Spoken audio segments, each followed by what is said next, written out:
네, 오늘 말씀은 사무엘하 3장 6절부터 16절에 있는 말씀을 함께 나누도록 하겠습니다. 구약성경 사무엘하 3장 6절부터 16절에 있는 말씀입니다. 한번 우리 방송을 보시더라도 같이 한 목소리로 읽으시면 좋겠습니다. 같이 읽겠습니다. 사울의 집과 다윗의 집 사이에 전쟁이 있는 동안에 아브넬이 사울의 집에서 점점 권세를 잡으니라. 사울에게 첩이 있었으니 이름은 리스바요 아야의 딸이더라. 이스보셋이 아브넬에게 이르되 내가 어찌하여 내 아버지의 첩과 통간하였느냐 하니 아브넬이 이스보셋의 말을 매우 분하게 여겨 이르되 내가 유다의 계머리냐 내가 오늘 당신의 아버지 사울의 집과 그의 형제와 그의 친구에게 은혜를 베풀어 당신을 다윗의 손에 내주지 아니하였거늘 당신이 오늘 이 여인에게 관한 허물을 내게 돌리는도다. 여호와께서 다윗에게 맹세하신 대로 내가 이루게 하지 아니하면 하나님이 아브넬에게 벌 위에 벌을 내리심이 마땅하니라. 그 맹세는 곧 이 나라를 사울의 집에서 다윗에게 옮겨서 그의 왕위를 단에서 부엘세바까지 이스라엘과 유다에 세우리라 하신 것이니라 하매 이스보셋이 아브넬을 두려워하여 감히 한마디도 대답하지 못하니라. 아브넬이 자기를 대신하여 전령들을 다윗에게 보내어 이르되 이 땅이 누구의 것이니이까? 또 이르되 당신은 나와 더불어 언약을 맺사이다. 내 손이 당신을 도와 온 이스라엘이 당신에게 돌아가게 하리이다 하니 다윗이 이르되 좋다. 내가 너와 언약을 맺거니와 내가 내게 한 가지 일을 요구하노니 나를 보러 올 때에 우선 사울의 딸 미갈을 데리고 오라. 그리하지 아니하면 내 얼굴을 보지 못하리라 하고 다윗이 사울의 아들 이스보셋에게 전령들을 보내어 이르되 내 처 미갈을 내게로 돌리라. 그는 내가 전에 블레셋 사람의 포피 100개로 나와 정언한 자니라 하니 이스보셋이 사람을 보내 그의 남편 라이스의 아들 발디엘에게서 그를 빼앗아 오매 그의 남편이 그와 함께 오되 울며 바후림까지 따라왔더니 아브넬이 그에게 돌아가라 하매 돌아가니라. 아멘. 다들 잘 지내시죠? 오늘부터는 또 저희가 방송을 통해서 수요 예배도 인터넷에 이렇게 올리려고 합니다. 다 같이 성전에 모여서 함께 예배할 수 있는 날이 빨리 오기를 기도합니다. 지난번 수요 예배를 드린 후에 벌써 이제 2주가 흘러갔습니다. 이번 주에 지난번에는 사무엘하 첫 시간으로서 사울이 죽은 후에 아브넬이라고 하는 그 사람에 대해서 한번 살펴보았습니다. 그가 하나님의 뜻을 따라서 다윗을 왕으로 세우는 것이 아니라 사울의 아들 이스보셋을 왕으로 세웠고 그리고 하나님의 뜻을 대적해서 다윗과 전쟁을 벌여서 싸우는 그런 모습을 살펴보았습니다. 오늘 말씀도 지난번에 이 말씀의 연장선에서 한번 살펴보려고 합니다. 아브넬이 어떠한 모습을 보이는지 그리고 그런 아브넬로 인해서 엮이게 된 한 사람이 또 어떤 모습을 보여주는지 그 모습을 통해서 우리가 한번 교훈을 생각해 보려고 합니다. 예전에 어떤 영화에서 이런 대사가 나왔습니다. 좀 이렇게 건달 나오는 그런 영화였는데 그 주인공이 그런 얘기를 했습니다. 센 놈이 오래 가는 것이 아니라 오래 가는 놈이 센 놈이다.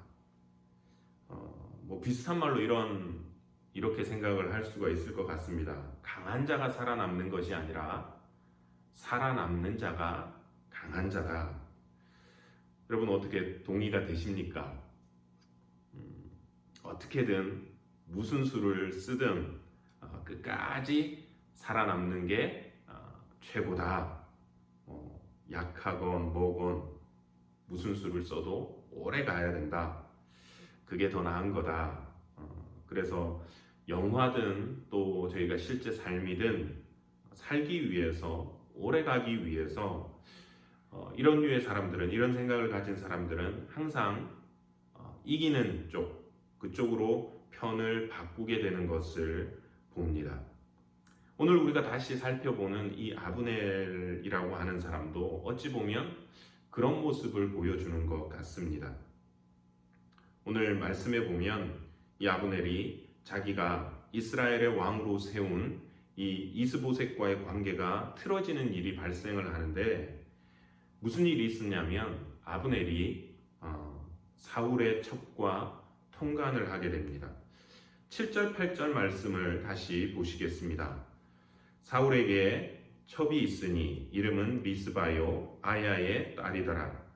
이스보셋이 아브넬에게 이르되 내가 어찌하여 내 아버지의 첩과 통간하였느냐 하니, 아브넬이 이스보셋의 말을 매우 분하게 여겨 이르되 내가 유다의 계머리냐? 내가 오늘 당신의 아버지 사울의 집과 그의 형제와 그의 친구에게 은혜를 베풀어 당신을 다윗의 손에 내주지 아니하였거늘 당신이 오늘 이 여인에게 관한 허물을 내게 돌리는도다. 이 아브넬이라고 하는 사람이 사울의 첩을 취했습니다. 이를 언짢게 여긴 이스보셋이 이에 대해서 불편한 마음을 내비치자 아브넬이 화를 내는 겁니다. 내가 너를 다윗에게 내주지 않고 보호해주고 은혜를 베풀었더니 지금 누구 덕에 너가 이렇게 살고 있는데 나를 무슨 멍멍이 취급을 하느냐, 이렇게 하면서 아주 화를 냈습니다. 왕의 첩을 취한다라고 하는 것, 이것은 어찌 보면 사실 위험한 일입니다. 도박이라고도 할 수 있고 또 다른 의미로서는 상당히 중요한 일인데, 죽은 왕의 첩을 취하는 행위는 마치 그 왕권을 구하는 것과 같은 그런 의미였습니다. 잘 아시는 대로 다윗이 죽기 전에 아도니아라고 하는 아들이 자신이 왕이 될 줄로 알고 왕 행세를 하다가 아버지 다윗이 솔로몬을 왕으로 세우자 움찔했습니다. 그러다가 솔로몬의 어머니인 이 밧세바에게 와서는 원래는 왕위가 자기 것이지만 아버지의 결정이 그러하니 그건 어쩔 수가 없다라고 하면서 대신 아버지 다윗이 말년에 얻은 그 첩 아비삭을 자기에게 달라고 했다가 무슨 일이 일어났지요? 자기 동생 솔로몬에게 죽임을 당했습니다. 왜냐하면 이것은 왕의 여자를 차지함으로써 결국은 나중에는 왕위까지 자기가 다시 얻겠다라고 하는 그 의도를 가지고 있었기 때문에 그렇습니다. 그냥 여자 한 명을 얻는 것이 아니라 그 권력을 얻는 의미였습니다. 어찌 보면 오늘 본문도 그런 비슷한 상황 하에서 읽을 수도 있을 것 같습니다. 하지만 아도니아의 경우와 다른 것은, 아도니아는 이 아비삭을 달라고 했다가 얻지 못하였고, 즉 권력을 맛보지 못하고 죽었습니다. 하지만 오늘 본문에서 아브넬은 이미 이 사울의 첩 리스바를 취했습니다. 즉 아브넬은 자기가 하고 싶은 대로 할 수 있는, 이미 그 권력을 자기 손에 쥔 사람이다라고 하는 것이었습니다. 그리고 그것을 못마땅하게 여긴 이스보셋이 불평을 하자 오히려 더 큰 소리를 내고 이스보셋이 아무 말도 하지 못하게 만드는 권력의 실세였던 겁니다. 이런 아브넬의 모습을 성경은 6절에서 이렇게 말하고 있습니다. 사울의 집과 다윗의 집 사이에 전쟁이 있는 동안에 아브넬이 사울의 집에서 점점 권세를 잡으니라. 아브넬이 점점 권세를 잡으니라. 비록 사울의 집안에서 표면적으로는 그 아들 이스보셋이 왕이었지만 실세는 누구였다? 네, 바로 이 아브넬이었다라고 하는 것입니다. 이렇게 표면적으로는 왕을 세워놓고 뒤에서 실세를 누리는 이유는 무엇일까요? 그건 아마 책임질 일은 왕에게 돌리면서 자기의 안전을 도모하고 그리고 누릴 수 있는 것은 다 누리려고 하는 그런 의도가 아닐까 생각을 합니다. 그래서 실제로 어디까지 갔느냐? 자기 마음대로 사울의 첩을 얻기까지 하는, 자기 마음대로 하는, 자기의 이익을 위해서 그렇게 사는 그 모습까지 그가 누구의 눈치도 보지 않고 사는 그런 삶을 살았던 것을 봅니다. 그런데 이스보셋이 자기를 블레임하고 자기에게 책임을 돌리려고 하고 또 자기에게 저항하는 것 같으니까 9절 10절에서 아브넬이 어떻게 나오냐면 그가 이 나라를 이제 다윗에게 돌려버리겠다라고 말을 합니다. 그가 이렇게 말합니다. 여호와께서 다윗에게 맹세하신 대로 내가 이루게 하지 아니하면 하나님이 아브넬에게 벌 위에 벌을 내리심이 마땅하니라. 그 맹세는 곧 이 나라를 사울의 집에서 다윗에게 옮겨서 그의 왕위를 단에서 부엘세바까지 이스라엘과 유다에 세우리라 하신 것이니라 하네. 지난번에 저희가 말씀을 들으면서 확인했잖아요. 아브넬은 사울과 함께 다윗을 쫓아다니면서 하나님의 뜻이 무엇인지를 분명히 알았습니다. 그걸 지금 자기 입으로 고백을 하는 겁니다. 여호와께서 다윗에게 맹세하신 대로 이 나라를 다윗의 집에서 사울의 집에서 다윗에게로 옮기는 것, 이것이 바로 하나님의 뜻이었고 그것을 자기는 알고 있었다고 지금 확인하고 있습니다. 심지어 그래서 이 일 후에 정말 그가 이걸 실행으로 옮기면서 다윗과 전령을 주고받으면서 언약을 맺을 때 어떤 상황까지 있었냐면 이스라엘 장로들은 이미 다윗을 왕으로 세우기를 원했다라고 하는 것을 알 수가 있습니다. 오늘 저희가 읽지는 않았지만 보게 되는 내용이 그렇습니다. 17절, 18절 내용입니다. 아브넬이 이스라엘 장로들에게 말하여 이르되 너희가 여러 번 다윗을 너희의 임금으로 세우기를 구하였으니 이제 그대로 하라. 하나님께서 이미 다윗에게 말씀하시기를 내가 내 종 다윗의 손으로 내 백성 이스라엘을 구원하여 블레셋 사람의 손과 모든 대적의 손에서 벗어나게 하리라 하셨음이니라 하고, 이스라엘 장로들마저도 이미 여러 번 우리도 다윗을 왕으로 세웁시다라고 했다고요. 근데 그걸 지금까지 누가 맡고 있었다? 네, 바로 이 아브넬이, 이 실세를 가진 이 사람이 그걸 맡고 있다가 이제는 그 장로들에게 말하는 겁니다. 그래, 당신들이 여러 번 구했던 대로 이제는 그렇게 합시다. 다윗을 왕으로 세웁시다. 왜요? 표면적으로 드러나는 것은 이스보셋과의 불화입니다. 그럼 차라리 마음에 안 드는 이스보셋을 폐위를 시키고 자기가 왕이 되면 되지. 왜 넘기려고 할까요? 나라를. 그건 그렇게 하기 싫은 거죠. 아니, 그렇게 할 수가 없었던 겁니다. 왜 안 하냐면 이스보셋하고 그 집안에서는 자기가 점점 권력을 잡아가지만 유다와 이스라엘의 관계 하에서는 자기가 경쟁이 안 되는 거예요.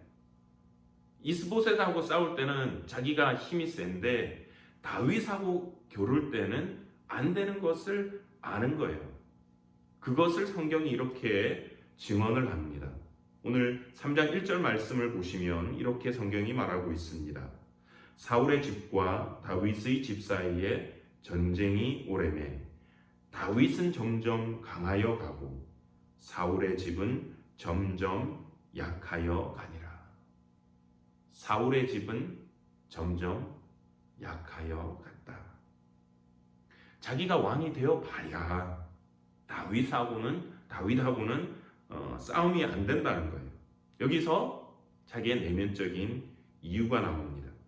이 아브넬은 책임자의 자리보다는 그게 뭐 2인자로 불리든 3인자로 불리든 그냥 이익만 누리는 어떤 그 실세의 위치만을 누리고 싶은 거였던 겁니다. 그래서 처음에 다윗을 따르지 않고 이스보셋을 세울 때는 다윗과 그 신하들이 권세를 잡으면 자기가 설 자리가 없어지는 거예요. 자기가 누릴 게 사라집니다. 그러니까 이스보셋을 세우고 그 안에서 누리고 살다가 이제 그것이 여의치 않으니까 그 나라를 다윗에게 돌려주겠습니다. 그리고 자기의 목숨을 구걸하고 유익을 누리려고 하는 그런 모습인 것입니다. 이 아브넬의 모습을 통해서 우리가 받는 도전은 이것입니다. 우리가 언제 하나님의 뜻대로 살 것인가? 언제 하나님의 뜻에 순종할 것인가? 이 아브넬처럼 비록 자기의 그룹 안에서 사람들이 여러 번 계속해서 이야기를 해도 못 들은 척 하다가 결국은 언제 자기에게 그것이 유익이 될 것 같으니까 그래 당신들이 말했던 대로 해보자. 그제서야 하나님의 뜻이라고 하면서 움직이는 그 모습을 봅니다. 우리는 어떻습니까? 언제 하나님의 뜻에 순종하고 그 말씀대로 삽니까? 주변에서 말해도 움직이지 않다가 내게 그것이 이제 유익이 될 것 같으니까 그때서야 움직이는가? 그 뜻대로 사는가?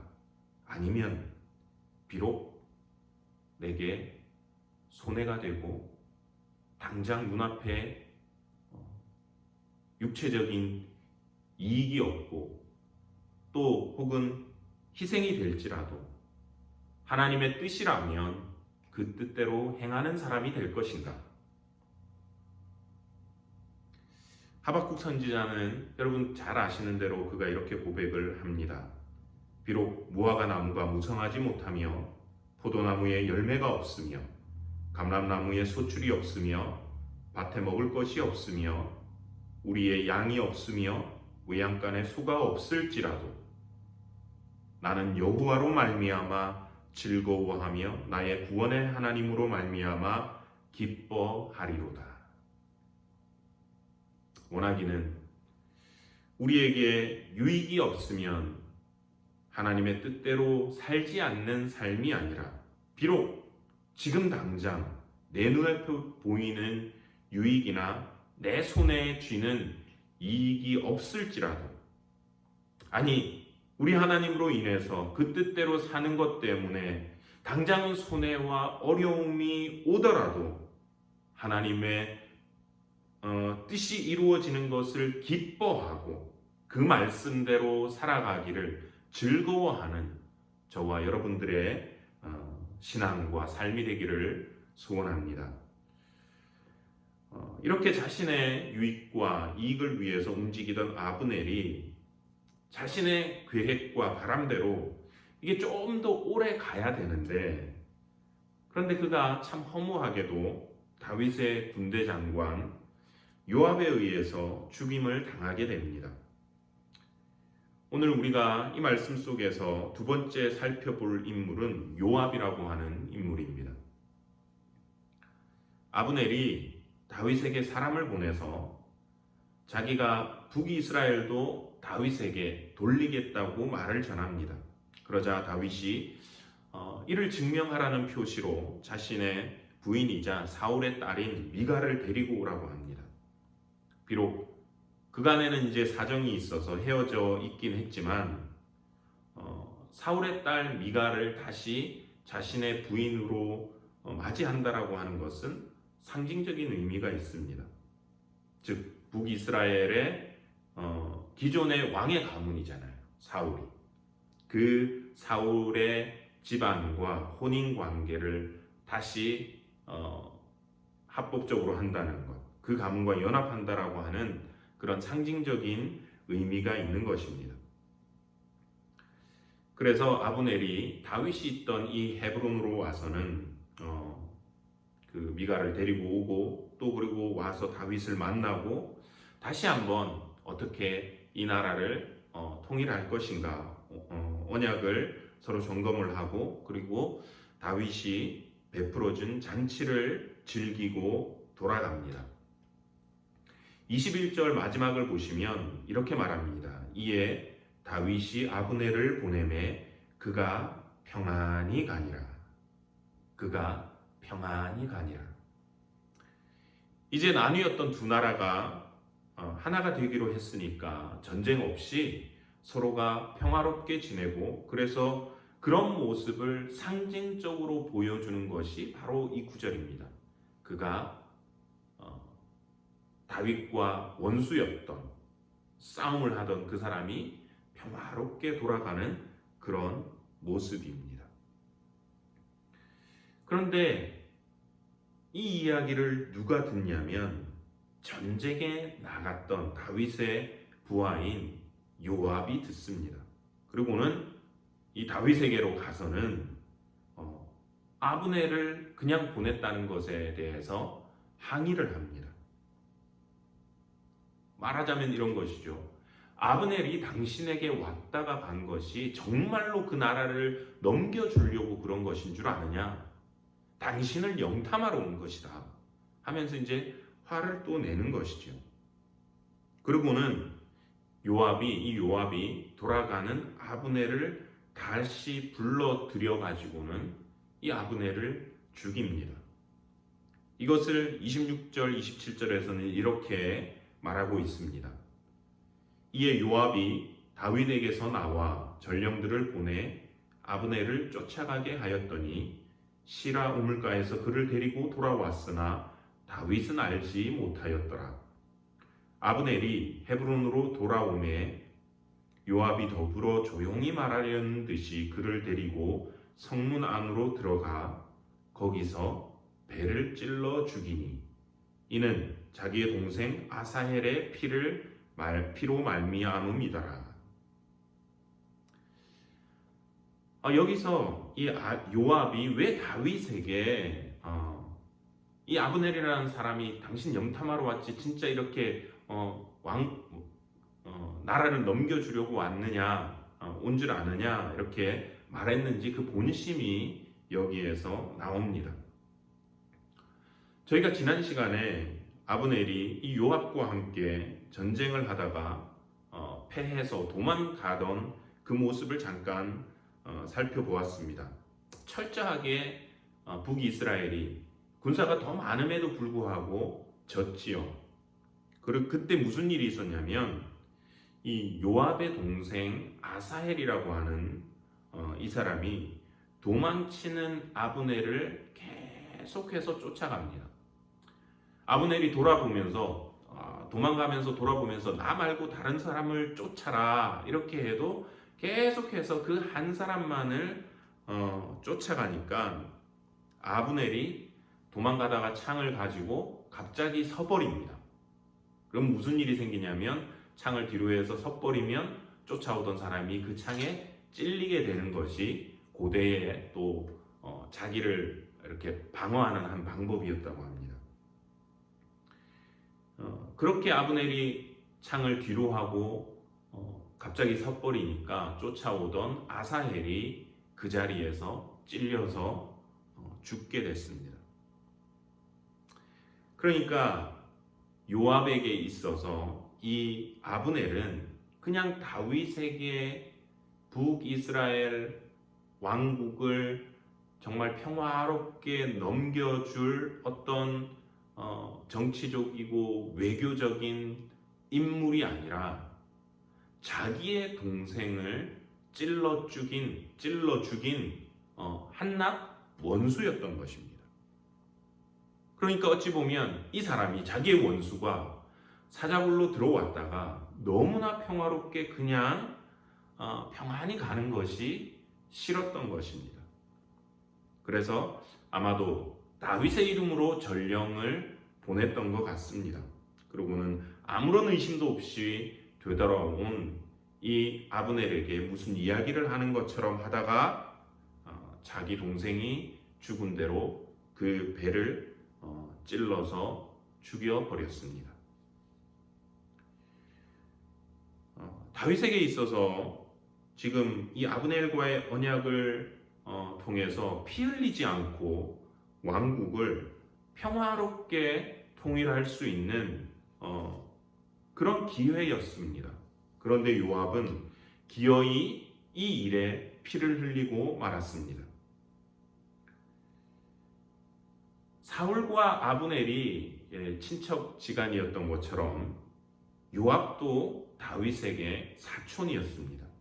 그리고 다윗의 군대 장관이었고, 그리고 다윗을 위해 다윗의 목숨을 지키는 데 있어서 열심을 다했던 인물입니다. 나중에 우리가 보게 되겠지만 밧세바의 일로 인해서 우리아를 죽이는데 일조하기까지 합니다. 그런데도 이 다윗에게 요압은 굉장히 힘든 사람이었습니다. 요압이 아브넬을 죽인 이 일로 인해서 다윗은 나라를 평화롭게 통일한 것이 아니라 누군가를 죽인 그런 인물이 되었습니다. 그리고 32절을 보시면 아브넬의 무덤에서 왕이 소리를 높여 울고, 또 35절 보시면 석양에 뭇 백성이 나와 다윗에게 음식을 권하더니 다윗이 맹세하여 이르되 만일 내가 해지기 전에 떡이나 다른 모든 것을 맛보면 하나님이 내게 벌 위에 벌을 내리심이 마땅하니라 하매. 다윗은 눈물을 흘려야 했고 또 금식해야 했었습니다. 피를 흘리고 눈물을 흘리고 금식하며 그런 일이 일어났던 것을 봅니다. 그리고 이 일 마지막에 다윗이 이 요압에 대해서 하나님 앞에서 이렇게 기도하는 내용이 나옵니다. 39절입니다. 내가 기름 부음을 받은 왕이 되었으나 오늘 약하여서 스루야의 아들인 이 사람들을 제어하기가 너무 어려우니 여호와는 악행한 자에게 그 악한 대로 갚으실지로다 하니라. 비록 왕이 되었지만 이 사람들을 제어하기가 너무 어렵고 이들이 힘에 겨운 사람이라고 하는 겁니다. 왕의 옆에서 지금 왕을 돕고 있지만 왕의 입에서 나온 평가는 뭐다? 힘든 사람이다. 나를 힘들게 하는 사람이다. 그리고는 그 다음에 뭐라고 하나님 앞에 기도를 하느냐? 여호와는 악행한 자에게 그 악한 대로 갚으실지로다. 그냥 단순히 자기를 힘들게 하는 것을 넘어서서 하나님께 구하기를 하나님께서 이 사람들 좀 어떻게 해 주십시오. 제 힘으로서는 제어가 안 되는 사람입니다. 이런 평가를 하는 것입니다. 오늘 이 요압을 통해서 우리가 한번 적용할 것을 찾는다고 한다면 이것 같습니다. 나를 어떻게 평가하는가? 나는 나 자신에 대해서 어떻게 평가하나? 대부분 그렇습니다. 나 자신은 잘하는 것 같습니다. 나만큼만 하라고. 나 어디 모자란 거 없다고. 그런데 나를 바라보는 리더의 평가는 어떠한가? 영적으로 목회자의 평가는 어떠한가? 교회 안에서 재직들의 평가는 어떤가? 목장 안에서 리더의 평가는 어떤가? 교회 안에서 사람들의 평가는 어떤가? 우리가 한번 돌아볼 수 있으면 좋겠습니다. 제가 고등학교 때 부산 지역 연합회 임원을 했던 적이 있습니다. 1년을 마무리하고 총회를 준비하면서 1년 이제 총회 보고서를 만드는데 2년차 되는 임원들이 이렇게 막 긴장을 하더라고요. 보니까 어떤 사람이 있는데 올해도 그 사람 오면 안 되는데 그럼 회의 힘든데 길어지는데 그러면서 그 틀린 거 있으면 안 돼, 잘 봐, 뭐 이렇게 얘기를 하더라고요. 알고 보니까 어느 교회에서 한 사람이 오는데 그 사람이 좀 굉장히 까다롭다라는 겁니다. 그리고 보고서에 꼭 틀린 거, 글씨가 오타난 거, 그리고 회계 보고에서 뭐 합산이 잘못돼서 끝자리가 틀린 걸 꼭 그 사람이 찾아낸대요. 몇 번을 보는데도 이제 그런 일이 일어난다는 거죠. 그러고는 그걸 지적을 하면서 이게 뭐냐 이렇게 야단을 치는 거죠. 그러고는 똑바로 해라, 임원들 뭐 하는 거냐, 그런 좀 부끄럽게 만들고 힘들게 하는 그런 사람이었다라고 하는 얘기를 들었습니다.